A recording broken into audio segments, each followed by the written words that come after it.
السلام علیکم سر، جیسے کہ ہماری سوسائٹی، ہم جس سوسائٹی میں رہتے ہیں بیٹا کھڑے نہیں ہوتے کسی کے لیے، اور یہ تالیاں آئندہ نہ کسی مسلمان کے لیے بجانا، یہ سختی سے منع ہے اسلام، کھڑے ہونا سختی سے منع ہے۔ نبی علیہ السلام کی حدیث سنا رہا ہوں، تو سر جیسے ہم بیٹا سن لیں کیونکہ میں آپ کا سوال لوں گا۔ یہ پاکستانی کلچر کی جو یہ میوٹیشن اور پرورژن ہے نا، یہ ختم کریں۔ اور کیا بہانے لگتے ہیں، نبی علیہ السلام حضرت فاطمہ کے لیے بھی تو کھڑے ہوتے تھے۔ بتاتا ہوں اس کا جواب، آپ بھی حضرت فاطمہ کے لیے کھڑے ہو جانا۔ نبی علیہ السلام کے لیے کچھ چیزیں مختص ہیں، نبی علیہ السلام نے جو ہمیں بتایا حکم، ہم نے وہ پورا کرنا ہے۔ حدیث بہت کلیئر ہے۔ نبی علیہ السلام اپنی ایک عصا کے ساتھ، سٹک کے ساتھ علالت میں تھے، طبیعت خراب تھی، داخل ہوا اور صحابی کھڑے ہو گئے۔ صحیح حدیث سنا رہا ہوں حضرت انس سے، اور ایک نہیں ہے، 2 حدیثیں۔ اور نبی السلام نے صحابہ کو دیکھا اور صحابہ چونکا کہ نبی السلام کو یہ بات اچھی نہیں لگی۔ نبی السلام نے کہا، یہ اجمیوں کی جہالت کب سے شروع کی ہے تم نے، جو بڑوں کی تقرین میں کھڑے ہو جاتے تھے؟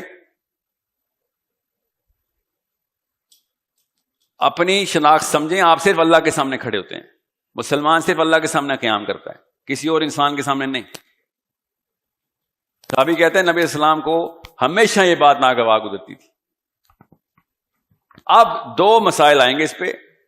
ایک، حضرت سعد بن معاذ کے لیے بھی تو اللہ تعالیٰ کے نبی علیہ السلام نے خود اشارہ فرمایا نا، قوموا لسیدکم، جب وہ لائے جا رہے تھے، شہید ہونے لگے تھے، تو اوس کے قبیلے کو کہا قوموا لسیدکم۔ وہ آپ کو کانٹیکسٹ تو پڑھیں، اس وقت مسئلہ کیا پڑ گیا ہوا تھا اوس کا خزرج کے ساتھ، جب بنو قریظہ کی لڑائی کے بعد فوراً بعد معاملہ کیا چل رہا تھا۔